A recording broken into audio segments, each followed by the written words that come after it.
Okay, so welcome everyone to today's conversation on Destroyed by Distractions. So I guess you're here because you too, like me and many other people, are affected by all these really fancy, useful gadgets that we have in our life. Okay, so do you ever feel like you know what you want to do, but you're not able to get yourself to do it? Right? If that is you, then type yes. Like if you feel like you know exactly what you need to be doing, but for some or the other reason, you're just not able to get yourself to do the things that you have already decided that, hey, I want to do this, right? Now, why is this happening, right? Now, in order to solve this problem, the first thing I want you to know is you have come to the right place. Okay. Because by the end of this conversation, like I will show you simple, effective tools in order to like get rid of these problems. Now, what we're going to cover in today's conversation is why exactly is it that we're not able to follow through on our decisions? And we will also look at what is the extent to which you are being impacted by your gadgets. I And think we can get the power on. one second, I will just put everyone We can on have mute. one. Okay, guys. Uh, so yeah, we will also be looking at how your phone impacts your emotions. Not just your emotions, but how they impact your body and how they impact all of your relationships. And we will get into the root causes of all of this stuff so that we are able to come up with effective strategies in order to free yourself. And at the end, we will have a Q&A segment where I want you to ask as many questions as you possibly can so that I'll clarify everything. All right. So with that, the first thing that we want to understand is how did we even get here? Okay. Now, in order to understand our present, we need to understand our past. We need to have the ability to put our past in the right context, in the right framework. Now, what do I mean by this? Well, you see, there was a time when we used to live in the jungle. Well, that was actually most of our evolutionary history. In fact, the things that we're dealing with today, like the smartphones, the gadgets, the TVs, and like laptops and tablets, and all of these things, these have actually existed for not more than half a decade. Not even that. Like, in fact, I'm 34 years old and I don't remember having a mobile phone in my hand when I was a 5-year old kid or something like that. So actually, this explosion of screens in our life has only happened in the last 2 decades, not even that, like mainly in the last 1 decade, I would say. So, for most of human history, we had a very different environment in which we grew up. Now, in our jungle past, before we even get into the agricultural revolution, now, as a species, you and I were no different from a chimpanzee or a bonobo or a orangutan or any of these other species. Like we had to survive with our tribe out in the open.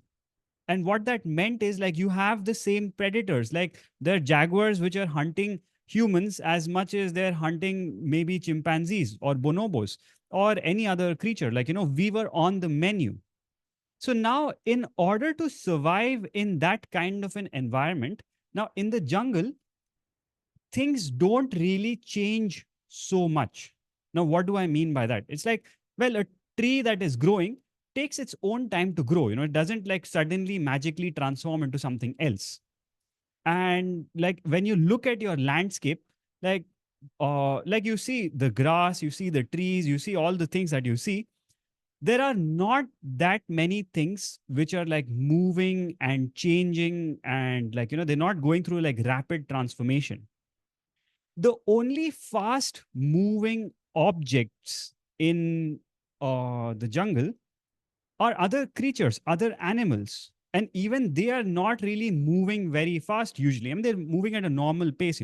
Like, have you ever seen a cow eating grass?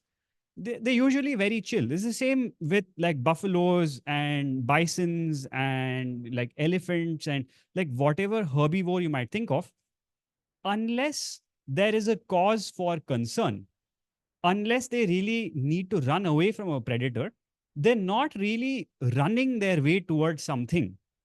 They're usually very chill. So now, one of the things that is a very important aspect of survival in the jungle ecosystem is your ability to identify like what is happening, like your attention towards change. Like if there is any new information in your unchanging landscape, your ability to recognize that is very, very important, especially when you are living in the jungle. Like, because like a change might be a life or death, situation for you. Like, what do I mean? Like, well, if there is a lake near you, if there's alligators inside that lake, like, even if you notice like some ripples which are a bit odd, or if you see that, okay, like its little nose has like come out of the water, well, the alligator's nose might be very small, but the alligator itself is like massive. And so you have to be on the lookout for all of this informational cues. Okay. Make sense till now? Type MS if this makes sense. Why, from an evolutionary point of view, you are hardwired to notice changes in your landscape, right? So this is something that is baked into your system. Like this is baked into your biology. It's not something that you have a conscious control over. Like, because your biology is essentially there to keep you alive. All right. So now this is something that has happened over like all of these years, over like thousands of years, millions of years. Like, it's like your biology evolved in order to keep track of all of these changes. Now, in the modern society, like while we don't have all of these predators, what has happened is you have all these tech companies and all these other corporations who have realized the way in which your attention works. And what they've started doing is they have started exploiting the fundamental ways in which our attention works in order to monetize our attention. Okay. And this brings us to the idea of understanding at the root cause what is really happening. And this is the attention economy that we are a part of. Now, what do I mean by the attention economy? Well, to give you a little bit of context, well, if you see some of the companies with the largest valuation in the world today, they are all fundamentally in the business of attention. Like Apple is like, because, it's like if you have your phone has your attention for the most amount of like your free time. Same thing is with Google, Netflix, like Instagram, Facebook, WhatsApp, Meta, like, it's like, so all of these. And there's a whole host of these companies. Like this is just the the top that I'm talking about, like all these news companies or like all of these other entities. Like, why are they actually vying for your attention so much? So the very first thing that I want you to understand, and see, there's a point that I've covered many times for those of you who've been with me for a while now. Like, that I've talked about this idea of how time is far more valuable than money. And it's a very costly lie when you believe that time is money, because time is a finite resource, money is an infinite resource, right? So if you're hearing this context for the first time, well, what I mean, you might be thinking, what do you mean money is an infinite resource? Well, because you might not have infinite money in your bank account, but fundamentally, money is infinite because the central banks can create money out of thin air. Like they don't. It doesn't matter. Money is not linked to gold or silver or any of those things. It used to be at some point in the past, but it is not anymore. And so what that means is that central banks can create any amount of it simply out of thin air. But your time cannot be stretched. Everyone has the same amount of time. Whether you're, Jeff Bezos or Mark Zuckerberg or Elon Musk, or if you're you, right? Everyone has 24 hours in a day. But now here's the thing. Your attention is an even more scarce resource because everybody has 24 hours in a day, but within those 24 hours, your ability to focus on something keeps changing. It keeps wavering all the time. It never truly remains the same. And so your focus is far more important, because your focus and your attention determines where your energy is actually going. And first of all, it's only when someone can grab your attention, then they can think of like, okay, what can I offer this person? Like, we can sell them something. And so, like, in order to sell you a thing, first they need to grab your attention. And that is what the attention economy is. Like, because how can they sell you something without really grabbing your attention? Now, the reason I spoke about this scale, like of like $3.3 trillion, because see, like if we just gloss over it, you might not really understand the extent to which you are being manipulated. Like for most people, it is impossibly hard to even comprehend what is the meaning of $3.3 trillion. Like it's just beyond, like it's just a number. But you're not thinking in terms of the implication. It's like, what does $1.3 trillion mean? What does $2.2 trillion mean? Well, what that means is that these companies have the resources to invest billions and billions of, like, trillion is orders of magnitude higher than billions, right? And so what that means is they have billions and billions of dollars to invest in understanding your brain better than you understand it yourself. And they have budgets of billions and billions of dollars on creating strategies and effective tools and methods and techniques to hijack your brain.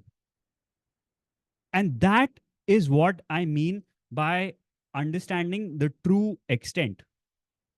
Like, if you're mind blown for the first time, if you've come across this concept, type MB.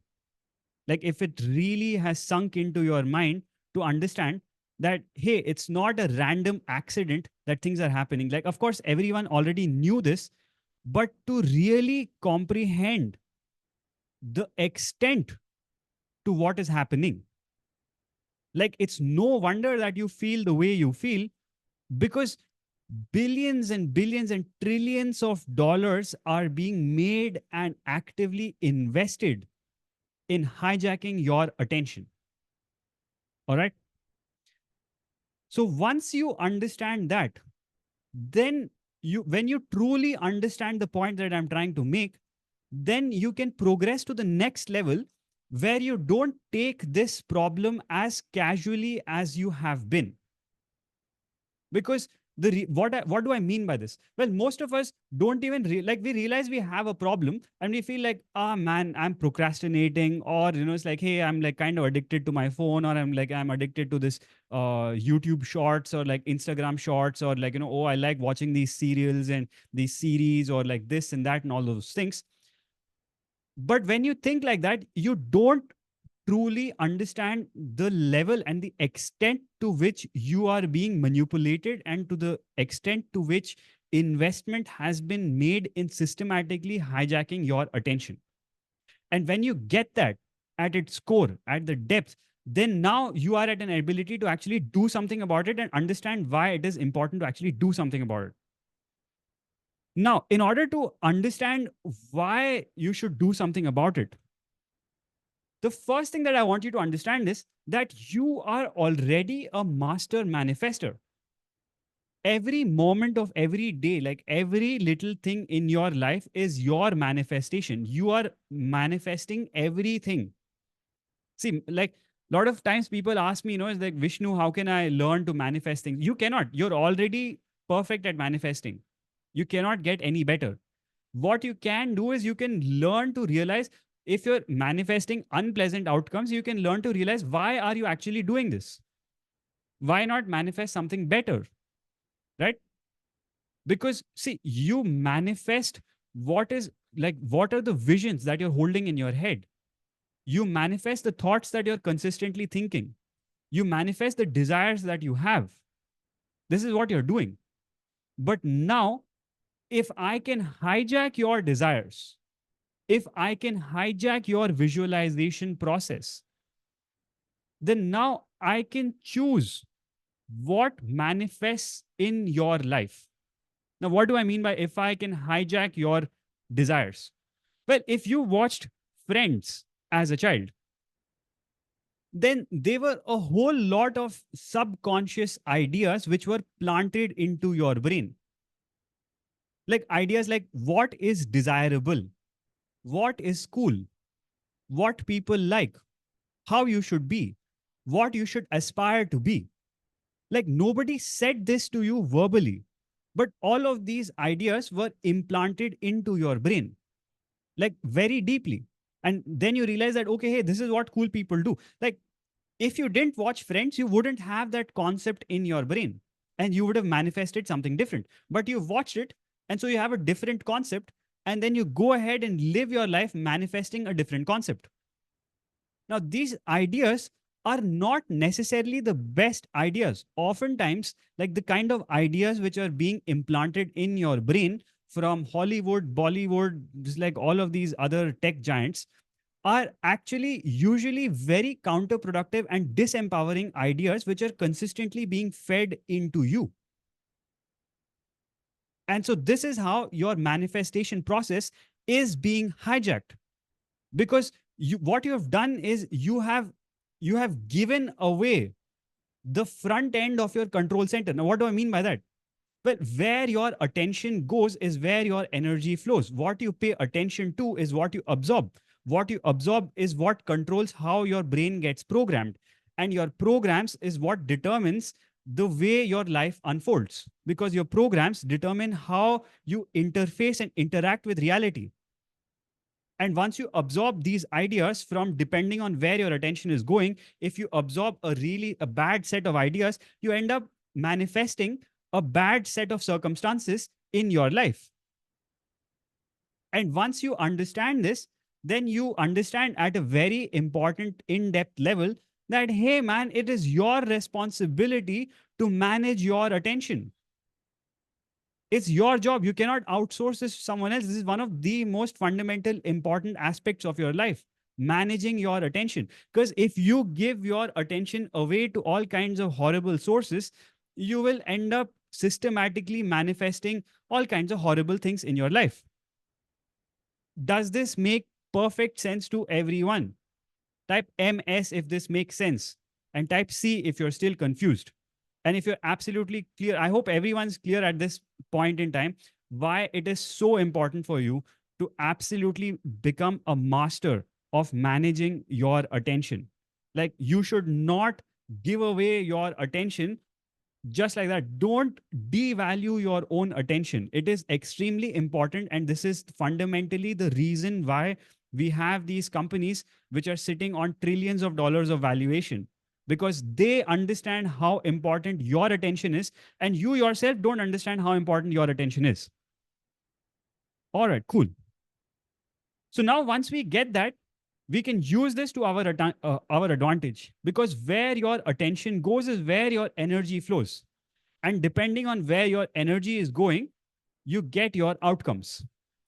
And so from today, we want to make a commitment that we're going to be a lot more conscious of where we are putting our attention because you see, your attention is the front end. It determines the outcome in this process. So, how many of you commit that from today, you're going to be a lot more conscious of where you're putting your attention? You're not just frivolously going to give away to all of these things because you're not just frivolously wasting like 30 minutes of your time scrolling through something. You're not just frivolously wasting 1 hour of your time scrolling through something. It has far more long term consequences because it's not just in the short term, but it's also in the long term. Because now you're also programming yourself with a lot of garbage and junk. And now to like deprogram yourself from this garbage and junk, you'll have to put in so much effort. And all the stuff that is programming you with garbage and junk is going to end up manifesting as your life. And so you're not just throwing away 30 minutes of your time, but you're actually like setting yourself up for unpleasantness for the next few years. All right, cool. So Sudeshna says, yes, I want to be more conscious. Amazing. Now, the next thing that I want you to understand, talking about the root causes of like this problem, it's very, very important to understand, why does anyone do anything in the first place? Well, people do things for one reason and one reason only. Like this is, let this sink in. There aren't like two reasons, there aren't 10 reasons, there aren't 20 reasons. There is one reason and one reason only why we do anything. And that is because they feel like it. That is it. If you feel like doing something, you will do it. If you don't feel like it, you will not do it. You see, logic, this, that, all those things are simply a subset of the feeling. Like if you logically think something and that generates a feeling, that's fine. But ultimately, it is the feeling that determines whether you will do something or not. Like, even if you think of something like sex, you only do it because you feel like it. Like, somebody might logically think that, yeah, this partner is the most perfect partner for me. But then they feel attracted to somebody else, right? And so where do you follow? You don't follow your logic, you follow your feelings. Because wherever your feelings are like telling you what to do, that is what you do, right? So because we are biochemically driven to do these things. Now, you see, I'm sure you've all heard of dopamine, and everyone's like at least come across this idea of like dopamine detox and this and that and all those things. Well, you see, dopamine is fundamentally the reward system of your brain. Now, what do I mean by reward system? Well, in order for you to do anything in life, there have to be internal rewards. Now, why does this exist in the first place? Well, again, we will go back to evolutionary biology. Well, if you look at your body is an accumulation of 100 trillion cells. All right. So now, how do these 100 trillion cells collaborate together? Because if you work in a company, you might have realized that even for 20 people to collaborate, it's an impossible task. But in your body right now, it's a miracle that 100 trillion cells are collaborating so effectively. Now, one of the things that really helps with this collaboration is all the different biochemical markers that the body uses. Like be it dopamine, oxytocin, serotonin, or endorphins, or it could be like adrenaline, or like cortisol, or just a whole host of like different biochemical markers which are giving information to different systems and different cells, and like it's like updating the system in real time. And so now, in order for you to do anything, you have to have certain internal rewards. Like, why do you eat a mango? And you see, like, if you're walking in the jungle, like, if you, first of all, if you smell a ripe jackfruit and you can't see it, it's like it's covered by bushes everywhere. The moment you smell that jackfruit, that smell is going to invite you, because your olfactory receptors pick up that smell, and then that generates a feeling in you that you want to explore the general direction from which that smell is coming. And so you walk towards the jackfruit tree, and then you see the jackfruit. And now you have to put in some effort in order to get a reward. You have to climb the jackfruit tree. And now, in order to climb the jackfruit tree, you need some internal motivation. And that motivation is actually coming from dopamine. And so, one of the things that you must understand is that in your life, in order to do anything, you have to have internal motivations. Otherwise, you will not do it. And this internal motivation comes from dopamine. And now, why does this matter? Well, because you see, when I asked you in the beginning that, hey, if you guys want to do something and do you feel like you're not able to do it, well, then this is the exact reason why. Because your dopamine systems have been short circuited. Now, what do I mean by they have been short circuited? Well, you see, if you have any task that you want to do, like even something like, okay, I need to like climb this jackfruit tree and, it's like break this jackfruit and eat it. There are certain steps involved. And on the other hand, if you want to be a farmer and if you want to plant, lots of trees, and then you want to grow a garden, then you see the reward and the activity which is going to give rise to that reward are spaced out like by a huge, amount. So much effort and energy that you have to put in on the front end, and there is like a time delay, and at the end of all of that you get a reward. So you have enough internal motivation in order to do all of these things. But now the way this system gets short circuited is because if you remember in the beginning, as I told you, that as an animal in the forest, like you need to have your attention going to like changes in your landscape. Now, unfortunately for your biology, when your phone is like so close to your face and you're looking at all of the information on the phone and it's like changing so rapidly, it grabs your attention. And because, like in the wild, like recognizing changing things in your landscape is good for your survival, you have an internal reward. Like every time you recognize and you fill your brain with new information about your environment, like if you live in a, in a jungle, and then if you figure out that, okay, hey man, there's a lake over here, like knowing that this lake is next to this, trail is valuable stuff for you. And so when you integrate that stuff into your brain, when you pay attention to these details, you are rewarded with a little bit of dopamine. And now this is the system that is being hijacked by these companies. And what do I mean by they are short circuiting this dopamine reward system? Well, this is what they do. It's like every time you swipe up, like you swipe your thumb, like you get new information. And I think in some of the, like in TikTok, you don't even need to swipe. They'll just automatically just keep changing things.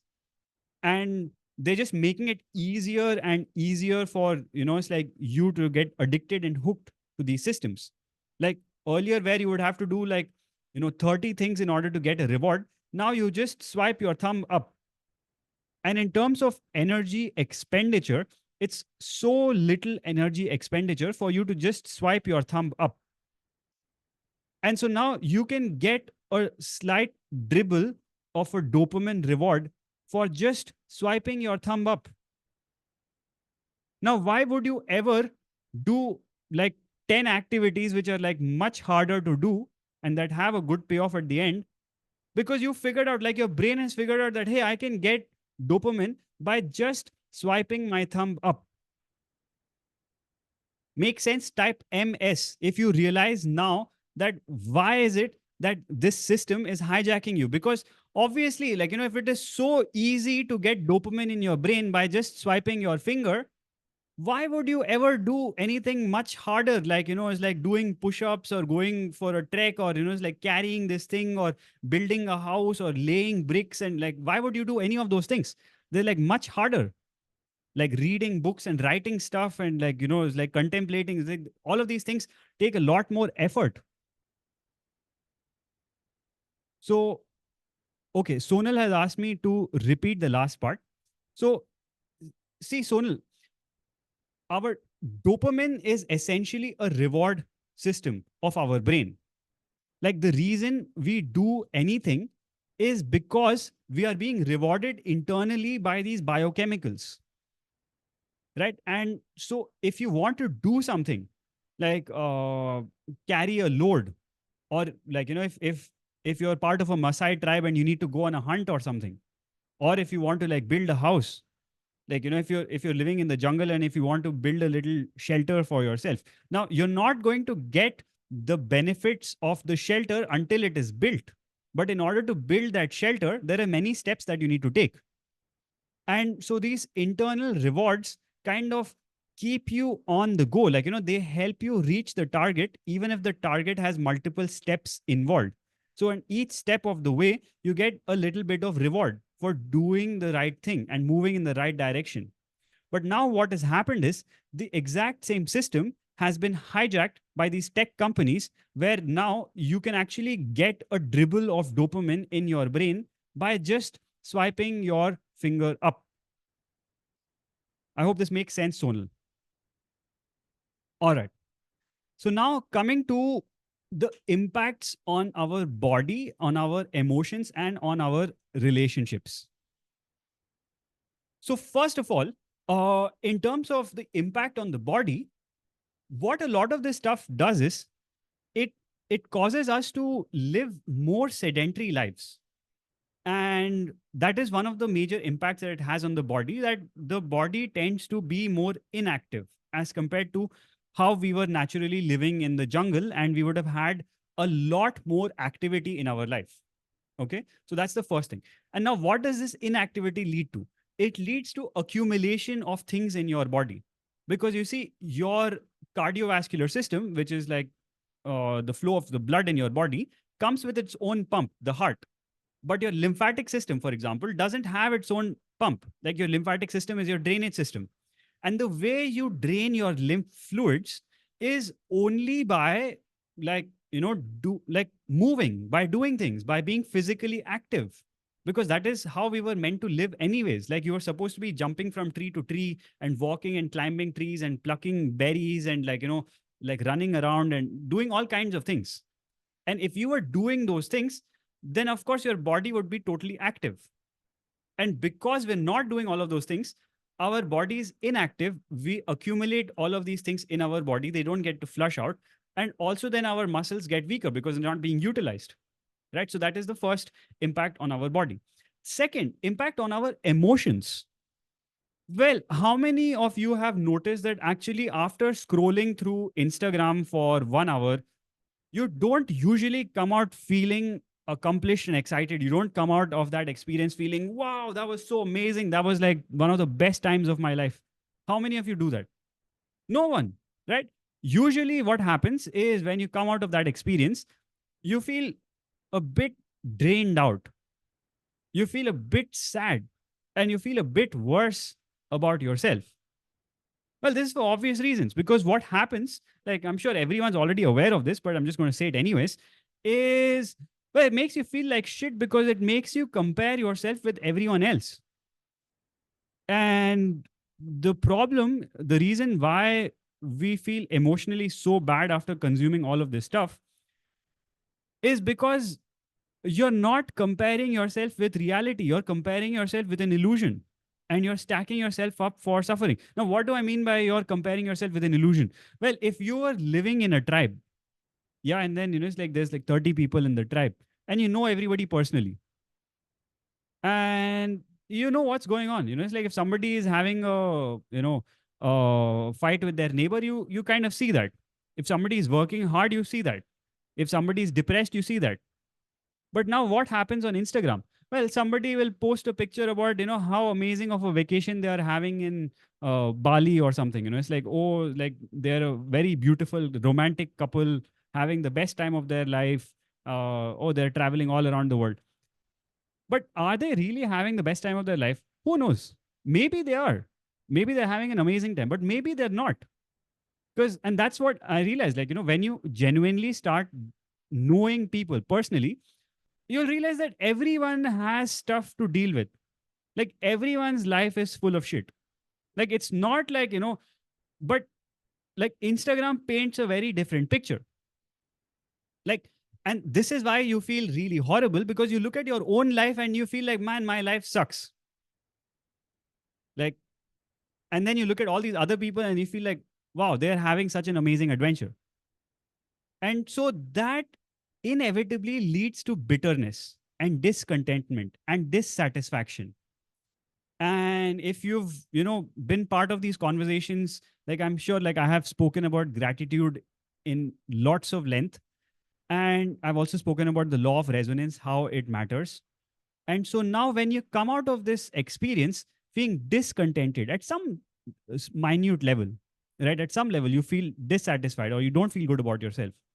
Well, then that is the kind of reality that you start resonating with. And that is the energy signature that you're putting out. And well, obviously, when your energy and your emotions are downgraded, that spills over into all of your relationships. First of all, while you're stuck in these gadgets, then you're not having a relationship with somebody. Like, you're giving all your attention to the gadget. And then when you come out of that and then you actually give attention to this somebody, then, like, if your emotions are unpleasant, then that is what is spilling over into your relationships, and that is what you let them experience. And this is how your gadgets are affecting you. All right. Uh, Clear till now, everyone. If it's clear till now, type clear. Okay. And if you're looking forward to the solutions, type BIO for bring it on. So I can share the solutions with you guys. Okay, cool. So this is what I did, which actually I realized is a very, very effective solution after trying different kinds of things. Like I'm at my parents' house right now in Secunderabad, and my parents are not here. So I'm staying with my wife in their house. And so in the house, we have this big 55-inch TV right in the living room, right? And so what I did, I like once I realized that, hey man, it's like I'm at night, I'm like sitting and just watching these, series and anime and this and that, and then scrolling through YouTube, and at the end of that, I realized that okay, 2 hours are gone, 3 hours are gone, right? Because like I'm a free man, I can do whatever I want. I don't have a job. I'm not reporting to anyone. I don't have to go to office the next day. Like if I binge watch stuff till 3 o'clock at night, nobody's going to stop me. Like I have to stop myself. I don't even have any outside constraints, to regulate my behavior. And then so I realized that okay, this is not really working out. And so this is what I did. Like I just have these black papers which I like a lot. They're like thick and nice. And I have these metallic markers. It's like just fun stuff, right? And I put down whatever messages I want and I pasted it on the TV. And coming to the phone, well, the first image is what my phone's wallpaper looks like right now. So, so I removed all distractions. So I made it just a black wallpaper. And now, if you're wondering what these icons are, they're things that I want to do, like push ups, pull ups, writing something, reading something. It's like whatever active, like visualization, meditation, like, and that's it. So it's this trackers for habits. So I just downloaded this app. Uh, okay, Eustace is asking me, can you read the message that you've put on the TV? Sure. So the first message I've put on the TV is write books instead of watching TV. The second is spread love instead of watching TV. Next, it says call people instead of watching TV. And the next one says, why are you settling for a second-hand adventure? Have your own. Then it says, don't waste your time on the electronic income reducer, and read books instead of watching TV, meditate instead of watching TV, work out instead of watching TV, and visualize instead of watching TV. And so these are the messages that I put for myself. So I've given now myself so many options, right? And since it's in my living room, I also now have this giant sticky note right in front of me, right? Which is like reminding me of all the things that I can possibly do. Okay, so now coming back to my phone. So the very first thing is I made my wallpaper black, just so that there is like less distraction. There's like less stuff for me to like consume. And these icons are just icons of stuff that I want to do: read, write, meditate, visualize, work out, food, whatever, it's like all of that stuff. The next thing, I disabled YouTube and I uninstalled all the other apps. Like I don't have Instagram on my phone. I don't have Facebook on my phone. I don't have like I don't have any of these apps on my phone. Like I don't have any of the social media apps on my phone. The only thing that I have is probably WhatsApp because I communicate with people. And YouTube, unfortunately, like they don't give me the option to delete the app because I have an Android phone. And so they have decided that I have to have YouTube on my phone. But then I've figured out a workaround for this as well, which is I can disable YouTube. And this I'm telling you after having my own YouTube channel. Like I have my own YouTube channel, but you see, this is what I do. Like I create stuff which is useful and then I put it out. But in order to do that, I don't need to have it on my phone. Like I just upload it from my laptop. And that way my phone is just free from all of these things. Like you see, because the thing is, these tools are extremely useful. It's not that uh like they have no utility. Like, I like my phone that it helps me navigate. Like, if I today I had to go for a registration office before I had this webinar. So, well, now I can open Google Maps and it can help me reach that place. So it's not that these tools are not useful. And today, like, I'm having a communication with all of you. I mean, I'm having it through Zoom and we're all doing it over screens. But it's still, this is useful communication. Okay. So, but the question is how it's our responsibility to determine that we're going to use these tools to our advantage rather than to our detriment. All right. So now Sudeshna has asked, what do I do if I need social media for work, like uploading stuff from my phone? Cool. So now here's the thing, because I'm also doing the same thing. Like, I'm coaching people, and in order to get more clients, like, I have to like put things on social media and stuff like that. But so what I do is, so first of all, I finish all the work that I need to do. And if I need to upload something on YouTube, or if I really need to do something on YouTube, I will enable it, do the work, and then disable YouTube again. I would install Instagram, do whatever I need to do, and then disable or uninstall Instagram again. And the reason for doing this is because now you see what these companies do is, one of the ways they get you is through convenience. They want to make it more and more and more convenient for you to actually do their desired behavior. The important point to realize, it's not your desired behavior, it is their desired behavior. Like, Apple has certain desired outcomes from you, Google has certain desired outcomes from you, Facebook has certain, like Meta has certain desired outcomes from you, and they design everything so that it is easier for you to give them their desired outcomes. So now I realized one of the simplest things that you can do is you just do the opposite. You just make it a bit more inconvenient for yourself. And you see how much of an impact this has on you. Like, what these companies are doing as a strategy is they're reducing the number of steps, right? For example, as I said, like now in TikTok, you don't even need to scroll. They'll do that also for you. But now what you can do is you can move yourself in the opposite trajectory. Rather than making things easier for yourself, you make it a bit harder for yourself. So every time now you have to consume Instagram, you have to install it, log in, consume it, and then delete it. And if you just follow this little thing, and if you put in a little bit of extra effort into that, well, you will be demotivating yourself from using Instagram a lot more. Right. So David says that, there is a timer function for the apps, but it's so easy to press the override button. Right. So you want to make these things harder. Like, just uninstall these apps. Don't have them on your phone. The end. And just have them only when you really need to. Because again, I'm not saying that YouTube by itself is not useful. Like, I have learned so many useful things from YouTube. Like, if I want to run a business as well, there are so many things that I can learn from there. But when I disable the app or when I uninstall these apps, and instead I fundamentally do all of my work on paper, like most of my work happens in thinking, and it happens with a paper and a pen. True old school, just using paper and pen.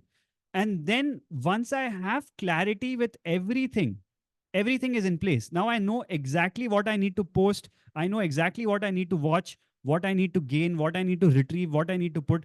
Everything is clear because I have it on paper. I spent my time thinking about it and writing it down.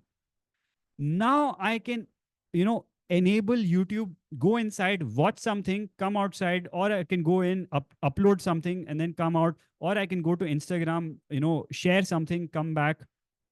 But I do all of those things only after spending time creating clarity in my brain by sitting with a paper and a pen. Does this make sense to everyone? Type MS if this makes sense.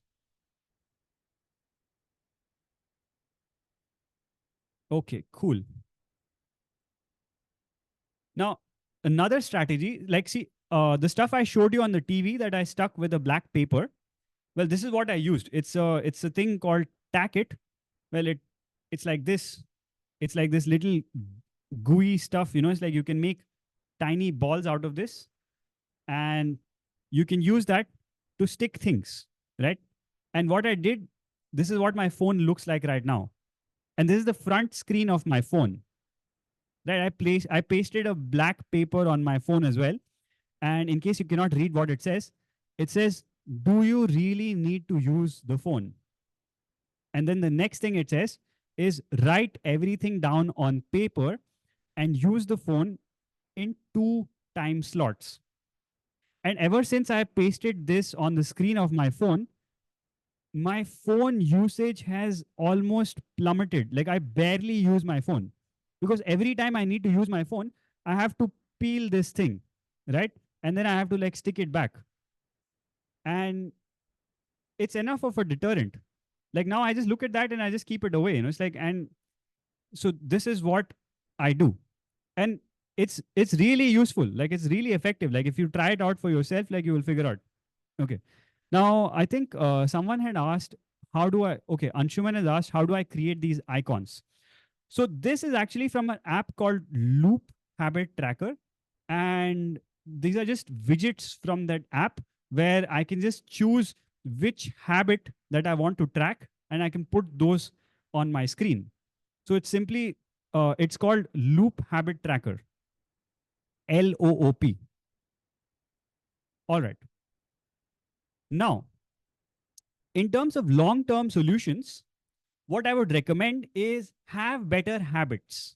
And that is something that you will actually help you in the long term. Like read books, write stuff, be of service, play games like table tennis, badminton, like football or whatever it is, like work out, meditate, visualize, right?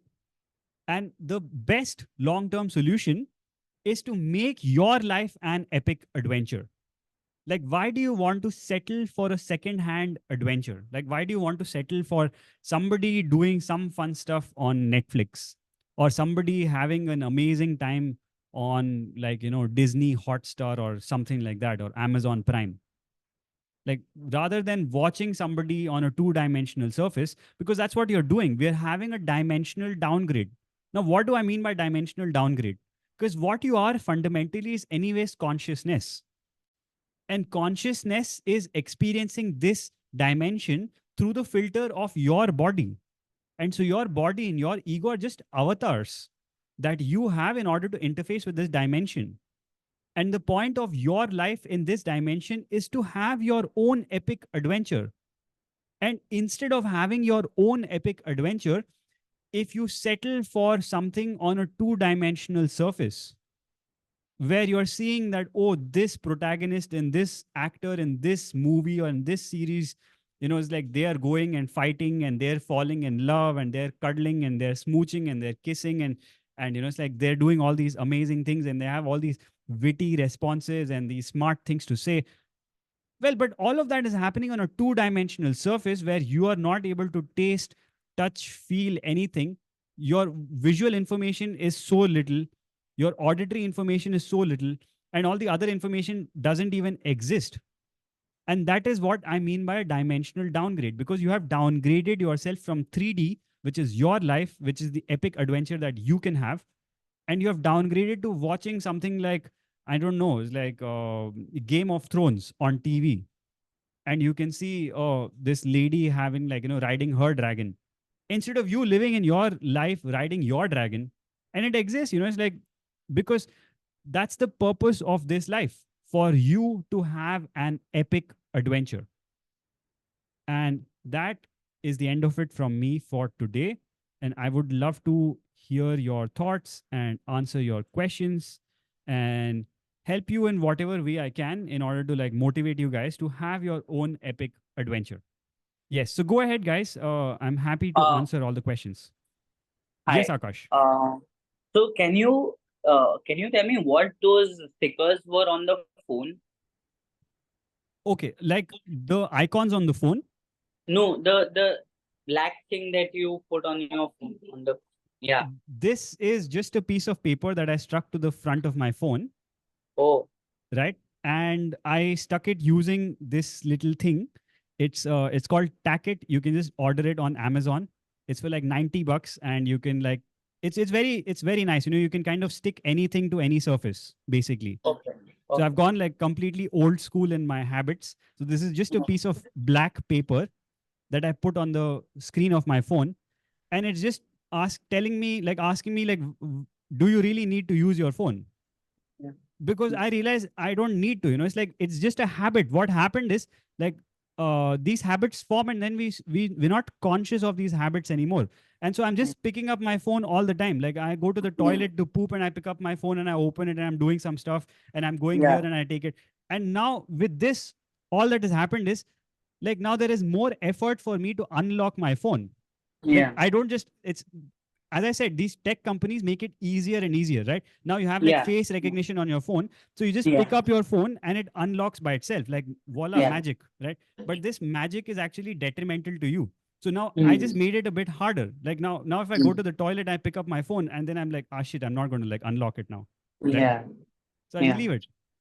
Yeah. So, but what do you do when you have to make content or you have to do something like, oh, you have to research? What would you do in that case? Because then you end up scrolling, scrolling, scrolling, and then you just end up, consuming so much time on social media. Or when you put a new video on Instagram or YouTube and you just want to keep seeing it, how do you deal with that? Right. So first of all, uh see, I as I said, I've deleted all of these apps from my phone. Now, when I need to do research for something, like I prefer to actually read books instead. That's my preferred medium. Like I have a lot of good books, and I can like highly recommend this to everyone because you see, in a book, what has happened is like somebody has synthesized a lot of deep knowledge in a very structured format, Yeah. right? And it's very nice for you to like, you know, it's very relaxing for your brain as well, and it's very expansive. On YouTube, what happens is like you might come across the same idea, but then people are using all of these hooks and stories and all of these like, you know, the ways the videos are made, you know, they're like of course they're very professionally made videos, but then that's impacting your brain because that is how they're keeping you hooked to these platforms. And now instead of watching a video on that topic, you, like whatever topic you want to research, right, just order a bunch of books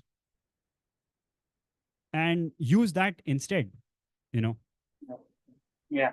Yeah. But in the world of fitness, you can call for as many books, but what's like you have to grow in all ways, and I know the importance of how important it is to detox from digital mediums, but Mm. some or the other way you have to be associated with Instagram to just have your presence there. So I'm finding that a bit hard, and yeah, I'm just finding that a little hard. Yeah. See, I understand because see, I'm also in the same business, right? Yeah. Like, so I'm actually coaching health coaches to set up their business. That's what I Yeah. do. uh, And so now my clients also, you know, come from digital mediums. yeah. Like, you know, they would have watched a YouTube video or they would have seen something on Instagram and stuff like that. So there's a couple of things. First of all, you must understand that in order to do stuff, like you don't have to be in a position where you are doing everything by yourself. Like in life, because you know you're putting yourself at a disadvantage. Like it is absolutely worth your while to start having teams. In some form, they have to come. You have to have human connections, like people whom you can trust, you can collaborate with, and stuff like that. Mhm. So for example, my wife is also helping me in my business, you know, so she does a bunch of things, I do a bunch of things. And my friend Kartika, like, you know, like she's been like, she has her own Instagram account and YouTube and stuff like that. And I have a friend who edits my videos and like stuff like that. And so now there's already a team of people, there's like 4 people, right? So now I don't have to do everything by myself. Right. Because there is like I agree that, there's like the front end of the funnel where, okay, there's some stuff happening on YouTube, Instagram, this, that. So, but maybe I don't need to be involved in that front end of the funnel. Okay. So that is one recommendation that I have, is start at least thinking and moving in the direction of having teams, having people with whom you can collaborate. Now, the Right. second thing, even if you don't, and let us say right now you're in a position where you need to do everything by yourself, what you can do still is you can uninstall all of these apps from your phone, even if you need to use Instagram. And this strategy actually I learned from one of my first business coaches, and he's a very successful guy, and he has like so much content, like it's crazy. And the first thing he says is like, you are a content creator, not a consumer. And so he himself does not have Instagram on his phone. And so what he does is like, all the creation happens, and only when it has to get uploaded, like you would like install it, upload it, and uninstall it again. Right. And now here's the thing. It might feel like, man, it's taking some time and effort to like install and uninstall like every time. But that's the whole point. Like it might take you extra 40 seconds every time to install it and uninstall it. But not doing that is going to cost you a few hours.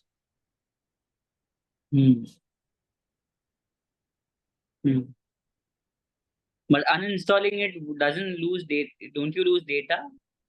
Not really. I mean, like it will sign you in, man. It's like otherwise, if you even if you have to sign in, that's even better. First, you will remember your password. You're exercising your brain a little bit, and then now instead of taking 40 seconds, it will take you like 1 minute or 1 minute 10 seconds. It's like it's a bigger deterrent for you to use this now. Right. Thank you. Thank you so much. My pleasure. All right. Next question.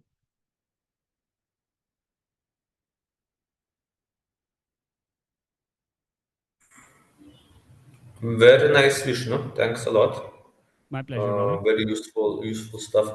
Yes, I wanted to ask um, change of the habits. I know that it can be what you say. It doesn't happen overnight. And then it takes a bit of reprogramming. But what do you find that, like, can you change everything at once, or do you feel like it's good to kind of like start with a little bit and keep on like phasing out your bad habits and then replacing them with good habits? Um, how do you feel and what is the timeline as well? How much did you find, let's say, it takes for you to change the habits or to remove the bad habits per se?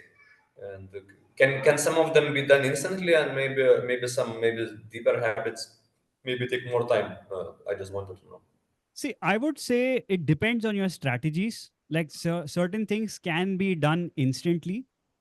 For example, when I came home, I was watching TV and stuff, but ever since I pasted these things on my TV and I put like half a dozen, stickers on my TV, as you saw.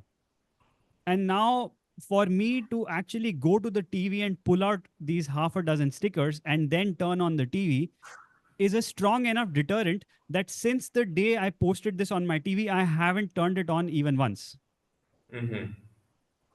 And the reason I did this is like one day I was like watching some anime, and then I watched it like till 3 o'clock at night or something like that. It's like, and then I was like at the end thinking to myself, like, what the fuck, bro? What are you doing? Right.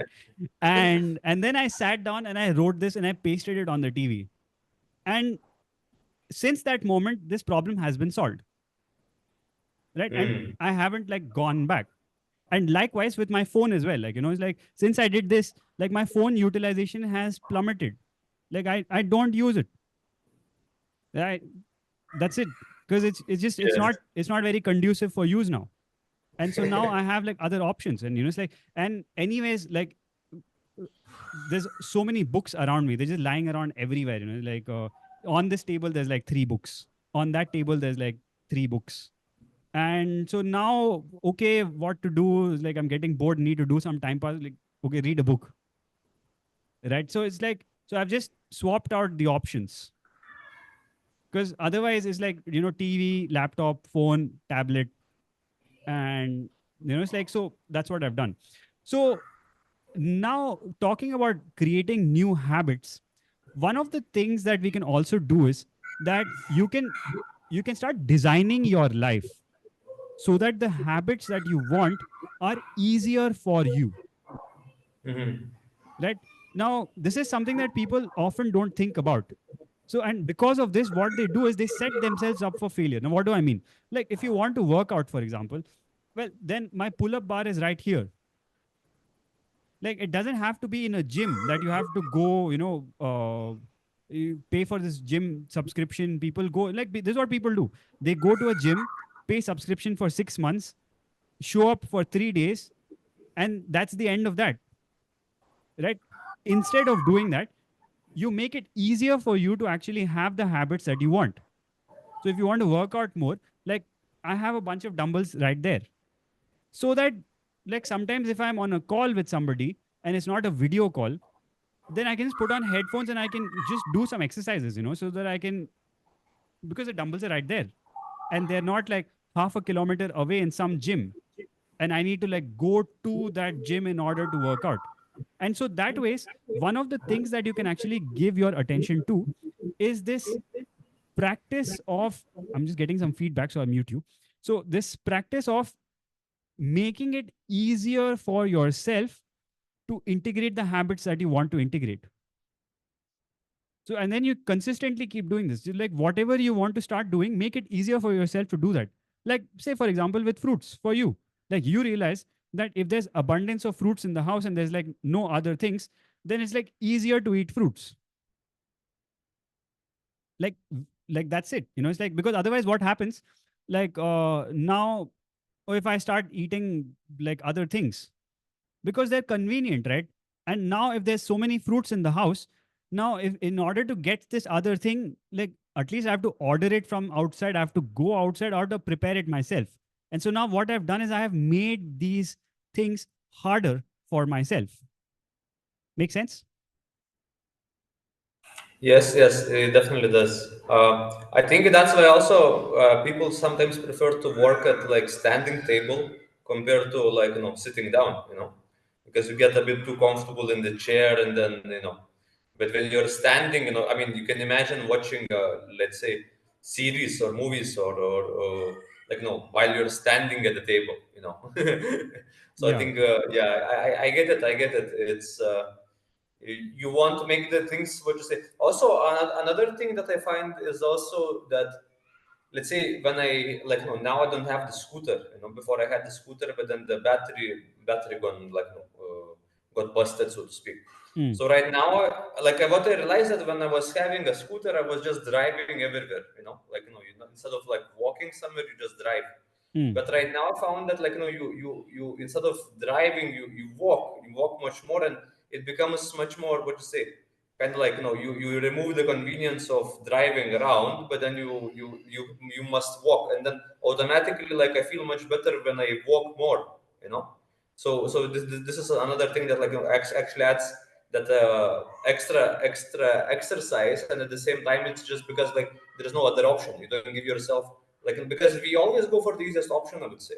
So I Mm. think it helps a lot to make your life sometimes what you say, put some what you call it, put some pins on your chair, so you when you sit down, like you just what you say, you don't get too comfortable, yeah. Right. Yes, but it makes sense. It makes sense. Thanks a lot, Vishnu. My pleasure, brother. All right. Next question.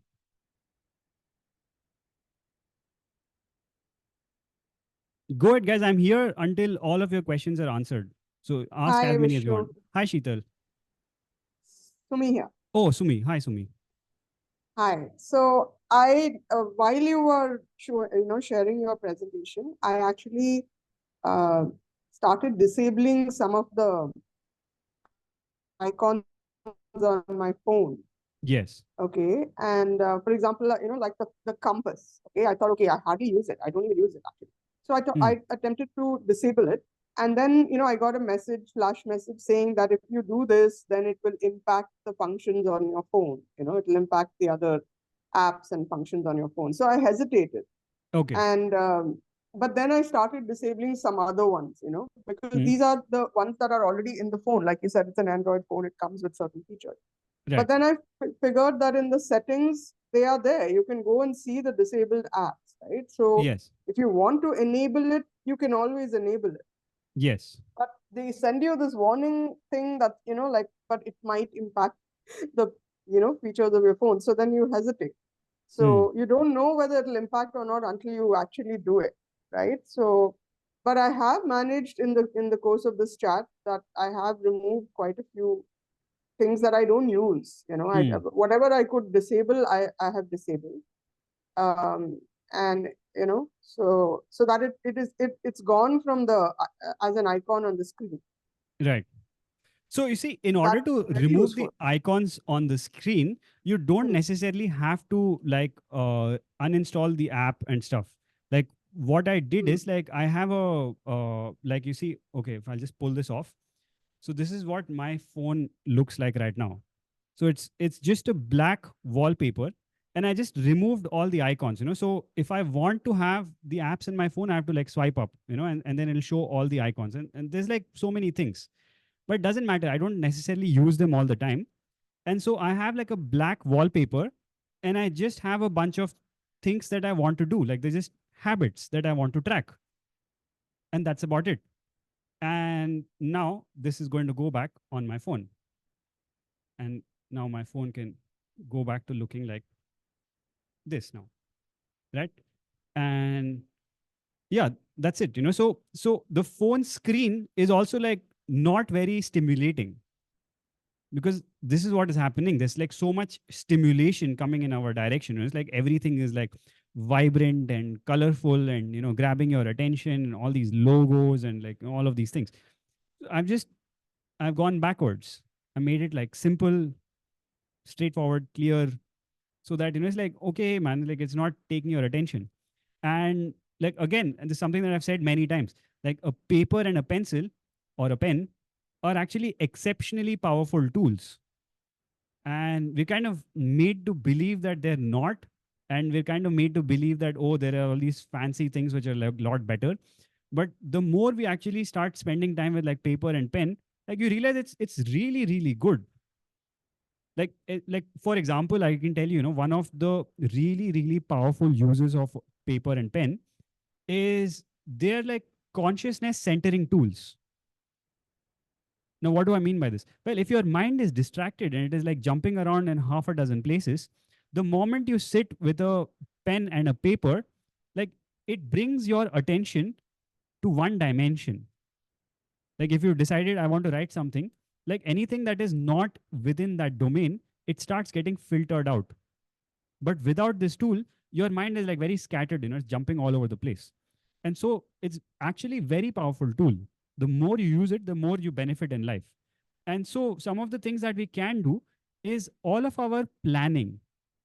Like if you have, because everyone has busy lives, everyone has things to do, everyone has objectives and goals and targets and this and that and all of these things.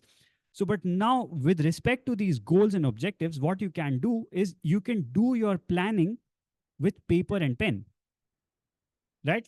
So the night before you go to bed, like you plan on paper, and the next day when you're executing or like whatever it is, like even if you want to make a YouTube video, you will have to think about the rough outline of the video, what the video is going to be about, right? All of that thought process can also happen on paper.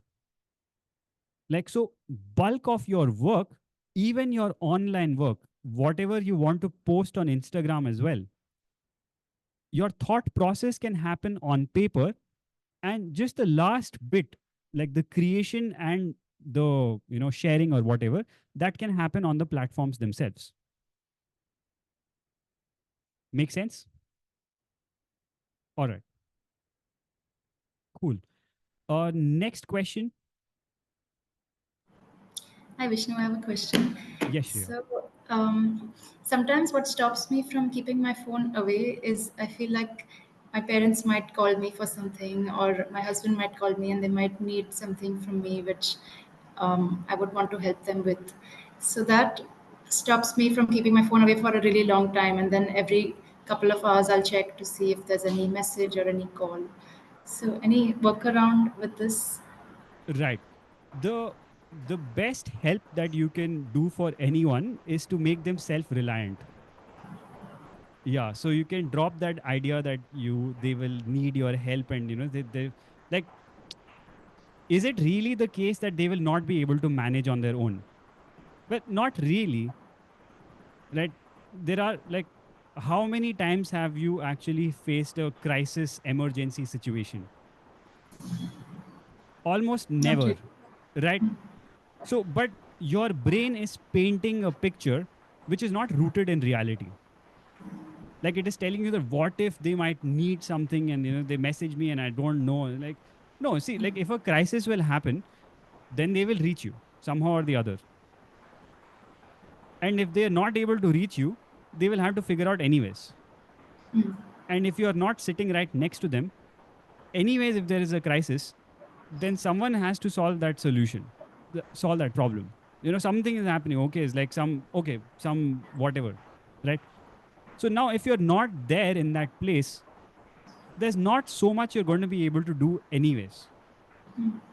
Like, you panicking about something going on, 100 kilometers away from you, 1,000 kilometers away from you, makes no difference, right? So now, if that is the case, you might as well comfortably just put your phone on flight mode. Got it. Okay, thank you. And then one more was around content that I would want to watch or want to learn more about, let's say a topic or I'm interested in, or a documentary, or even if it's, let's say, a movie that has come out on a biopic or something that I'm keen to watch and keen to learn more about. Then would you suggest more of like just being very conscious of that content and only keeping aside time for that, and then going back to keeping your phone or your laptop or anything away? Right. So, very nice question.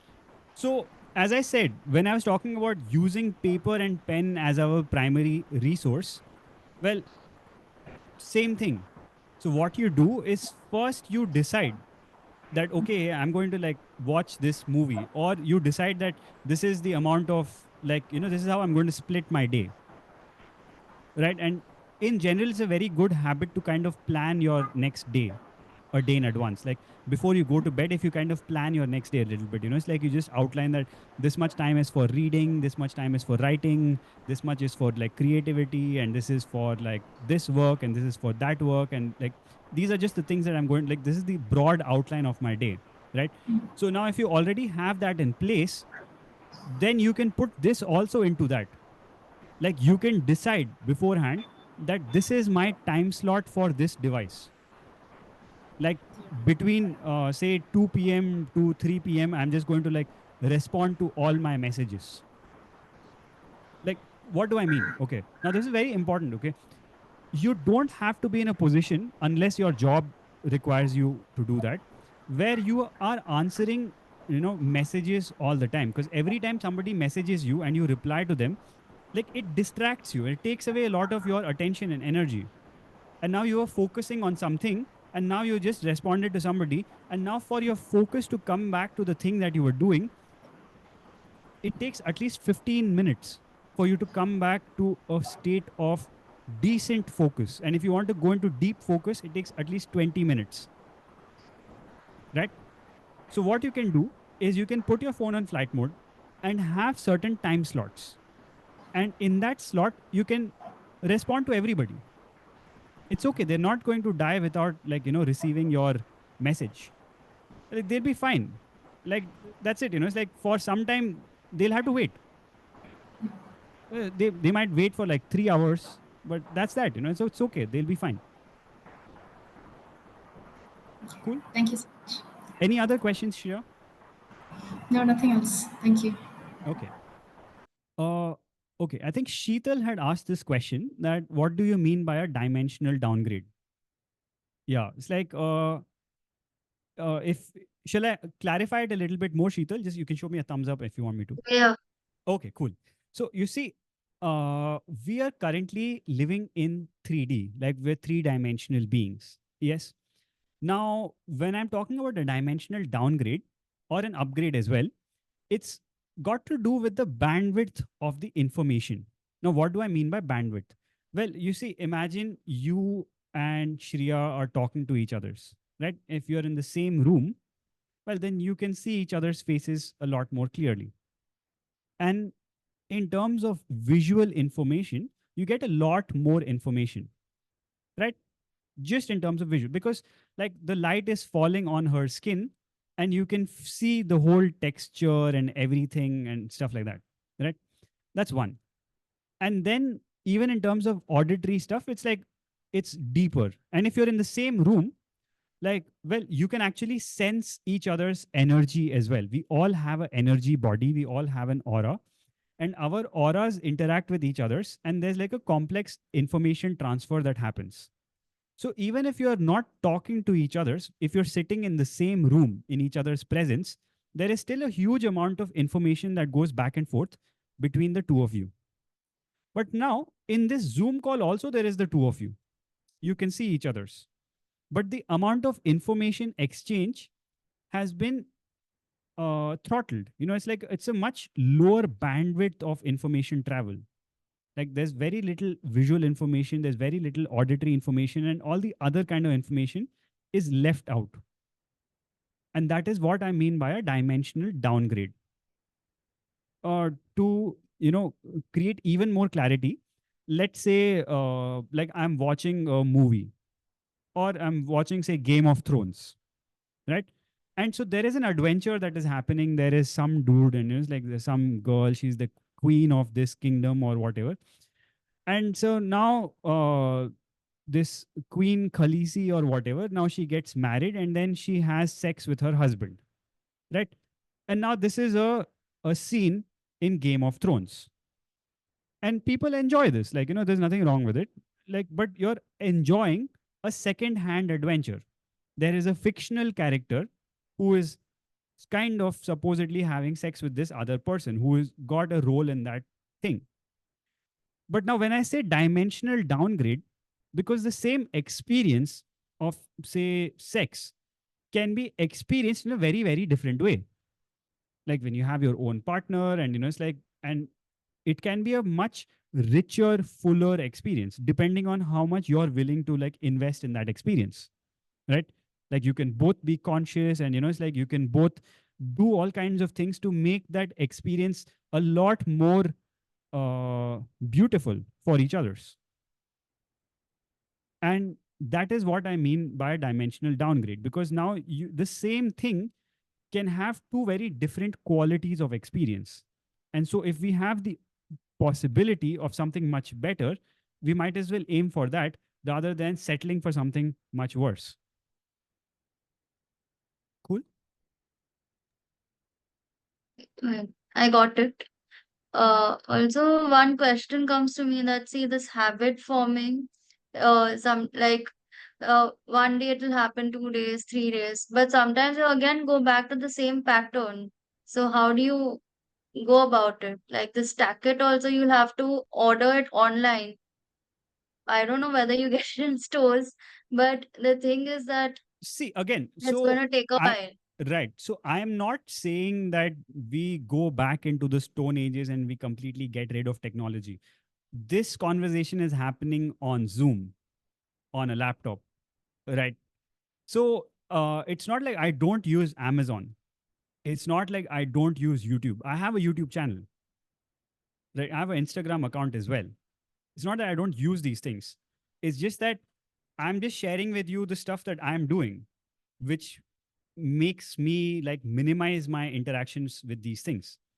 Like, sure, you can like this tacket, I would order it on Amazon. Like if I need stuff, I'll order it on Amazon.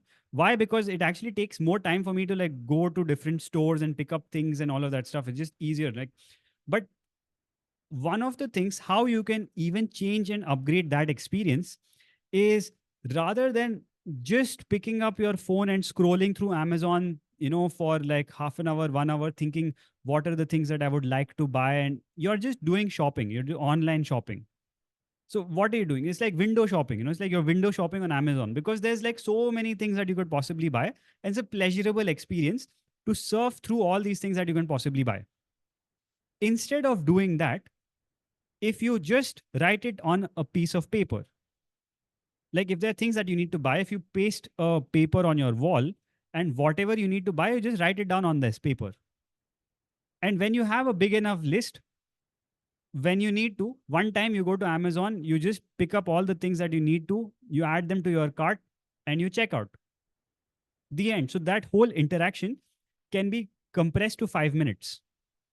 Because now you already know these are the 6 things that you need to buy. But so that is what I'm suggesting on how we can upgrade our interfacing with these things. No, this makes sense because sometimes you scroll through Amazon, you buy, but sometimes after buying, you forget that, oh, like I forgot to add this to the cart, and like, then again, you are again scrolling and like, finding that whatever product. And so, yeah, so makes sense to write it or like keep a list of what you want to buy and just buy it rather than waste time. Correct. And so that way is what you can do is like you can be a lot more mindful of like what you're doing, right? So first of all, your phone usage can itself be within a time slot. You could say that, okay, from 2 p.m. to 3 p.m., I'm going to use my phone for these things. Out of that, one of the things is to order stuff on Amazon. And so you already have a list of what you need to order on Amazon. You open your phone, you do them, you order this thing, and boom, now your whole phone interfacing is done within that time slot. And for the rest of the day, you can be free from your phone and you don't have to be interfacing with your phone every time.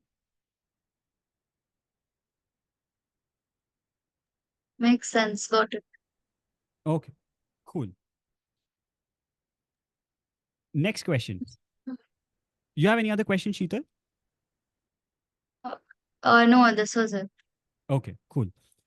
Next question, guys.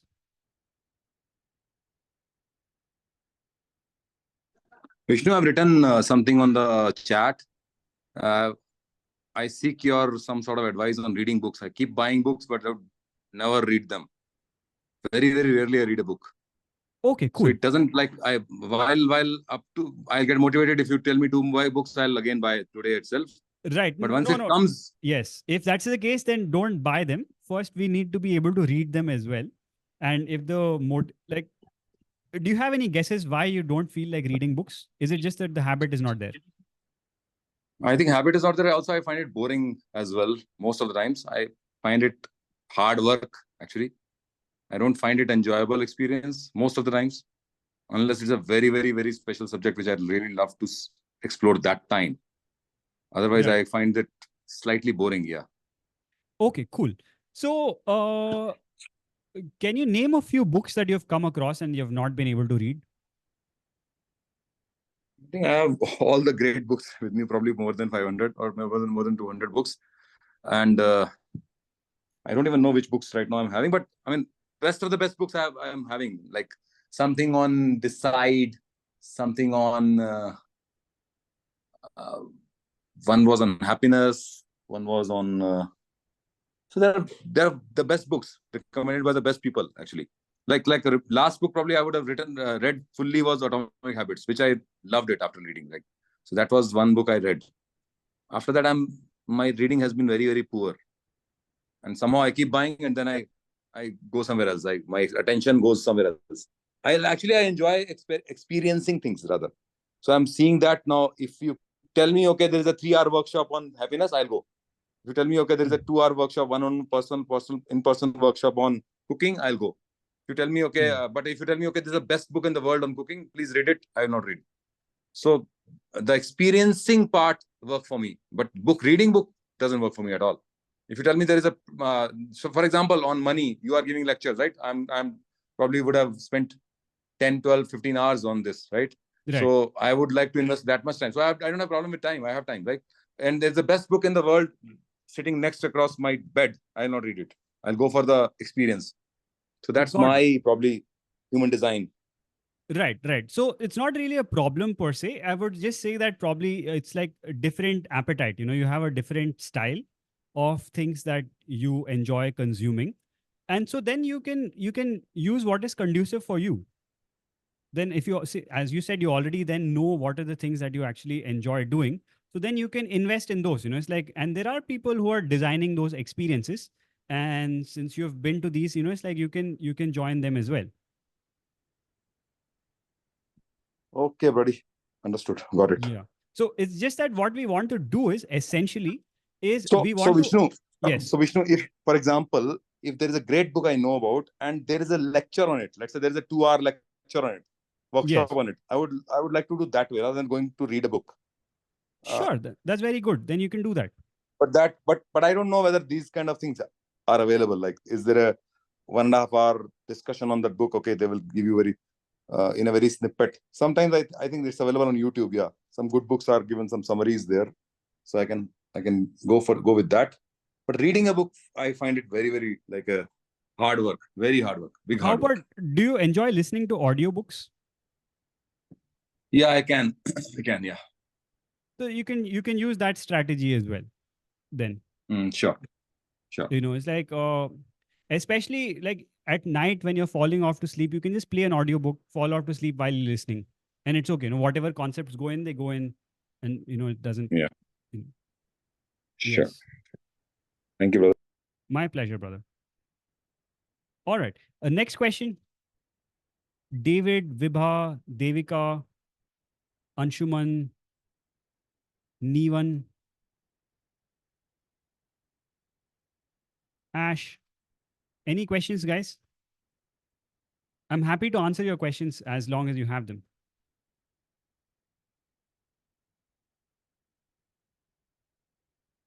Okay, if nobody has any more questions, guys, sure, no questions anymore? Okay, if nobody has any more questions from me for today, then that's about it from me for today. Thank you so much, everyone, for joining. And I hope this was really useful for you guys. And I hope I've motivated you enough to take some actions in order to reclaim your attention from these tech giants who have invested a lot of money to capture your attention. All right. Cool. Thanks a lot, guys. And I will see you guys in the next one. And oh, yeah, one more thing before you guys leave. Yeah. If you want to, you could actually share your learnings from today's session in the group where you actually saw this link, so that you're able to like motivate and inspire other people, and just share what you learned as well, some of the key takeaways that you have. And for all future topics, I'm happy to receive recommendations from you guys. So I want to make these series as effective and useful as possible. So if you reach out and tell me what are the problems that you're actually facing in your life, what are the things that you want solutions for, then I can actually make future webinars around those topics so that we can practically solve your issues. So that's number one. So if you actually have things in your life that you want to solve, you can reach out to me, message me, so that I can make the future conversations around that. And lastly, if you think of any of your friends and other people who you think would actually benefit from these conversations, then you can actually invite them and add them to this group as well. Cool. Clear, everyone? These 2 points? Or just give me a thumbs up if it's clear. And you guys are going to share with me whatever you want me to like cover the future webinars on. All right, cool. Thank you, Vibha. Thank you, Sonal. Thank you, Neevan. Thank you, Sudeshna. Thank you, guys. Thank you for joining me today. And I will see you all very, very soon. Cheers then. Bye-bye. Thank you so much. Bye. My pleasure. Bye-bye. Thank you, Vishnu. Bye. Bye. Thank you so much. Thank you. That's awesome.